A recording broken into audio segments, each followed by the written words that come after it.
Talk about what you love, not about what you hate. The other day, I woke up and I had a notification from Google. The notification was that I had a comment on an old video. The comment in question was what I would classify as a troll comment. An internet troll is somebody who makes a comment on a piece of content for no other reason than to generate a reaction from you, to piss you off. And that's what this was. In that regard, I think that you have 4 different things that you can do in response to a troll comment. How do you respond to a troll comment? Should you respond to a troll comment? And that's the question I want to get to today. I want to think about that.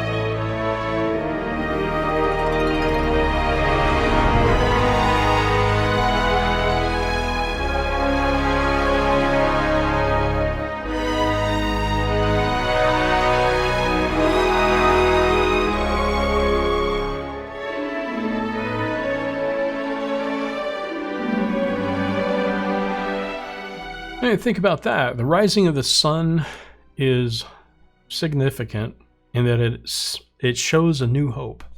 It's a new day, a new beginning, a new opportunity to do what's right, what's good. And in your devotional, in your morning devotional, when you are looking at the rising sun and thinking about what you have to be thankful for, think about those things as well. Philippians chapter 4, verse 8, whatever is noble, whatever is true, whatever is virtuous, whatever, if there be anything good, think about those things. And that's my message for you today with regards to trolls. How should you respond to a troll? Should you respond to a troll? Well, that's a little bit of a question, isn't it? You can do some things really well. Because a troll is interested in nothing more than generating conflict, generating a reaction, and reveling, getting some psychological satisfaction in their ability to piss people off, the first thing you can do is ignore a troll. When you ignore a troll, think about it. They had to watch your video, and they had to comment on your video. And if they come back because they don't get a reaction out of you, they may make a second comment on your video. Somebody else may read their comment and respond to them, and that's another reaction, another interaction on your channel.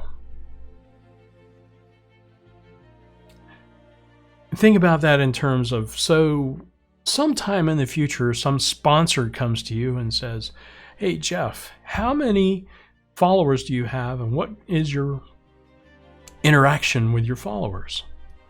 How much interaction do you have?" A sponsor's looking for how many comments do you get on your videos. Now, granted, that is one train of thought is, I have X number of followers and I have Y number of comments on my videos. Do they really care if they're good comments or bad comments? I would say my personal opinion is yes, it matters. Some people may have a different opinion. If you're under a contractual obligation with a third party that produces your videos, that may be a different answer. But for me, it is, yes, it does matter what kind of interaction you have with people who comment on your videos.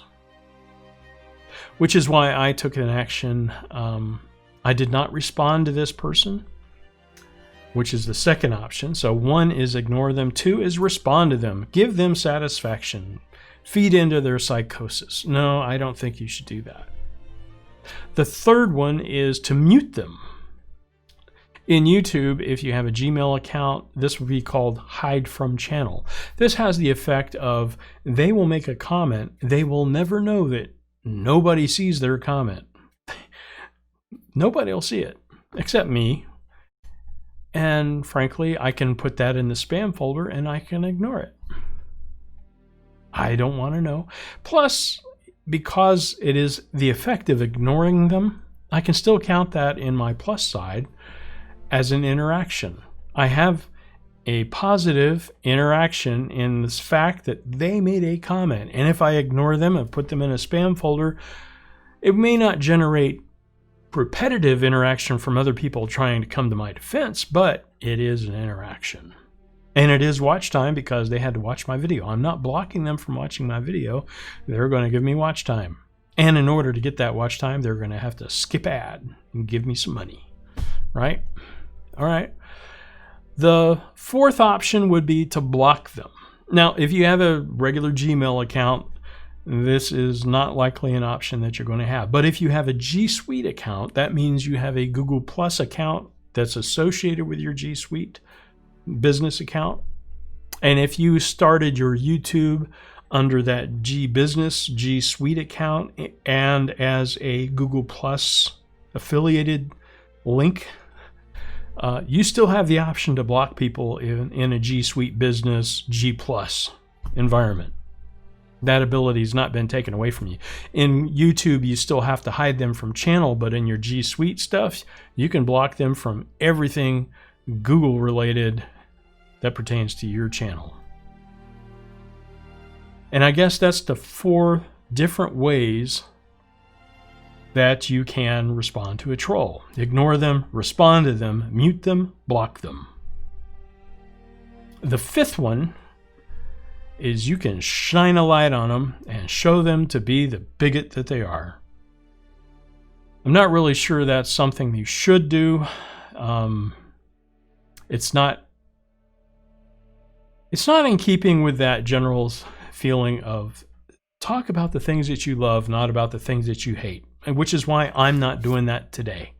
I am not going to give this person acknowledgement. I'm not going to speak their name. I'm not going to show who they are.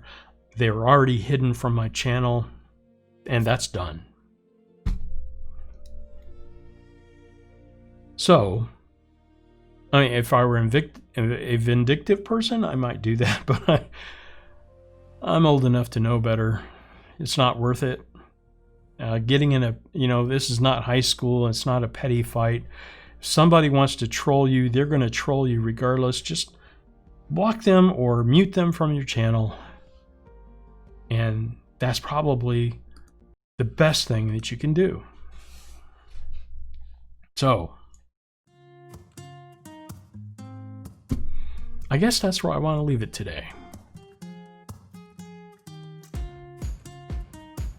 I want to help you so you can help me, so I can help my wife Tracy, who suffers from severe intestinal damage due to her cancer treatment. And I've been thinking about this. How can I help you? How can I do this on an ongoing basis? How can I talk about the things that I love and not about the things that I hate? And that's what I want to try to do. I have my keyboard back here, I have my paint back here, my oil paints, my acrylic paints, my drawing supplies, my wood burning kit. I love to be creative. I love the creative world. Who invented the chair? You ever thought about that? Kind of a unique thought. I want to talk about the things that I love, not about the things that I hate. And I want to help you understand that you have the power to choose the right. You can choose to be happy. You don't have to concentrate on the things that you hate. You can choose to concentrate on the things that you love. Concentrate on the things that you love. If you don't have something nice to say, then don't say anything. Be the change you want to be. If you think something's wrong in the world, become involved in that thing and change it. That's my advice. I'm J.W. Spencer, and I hope you have a good day.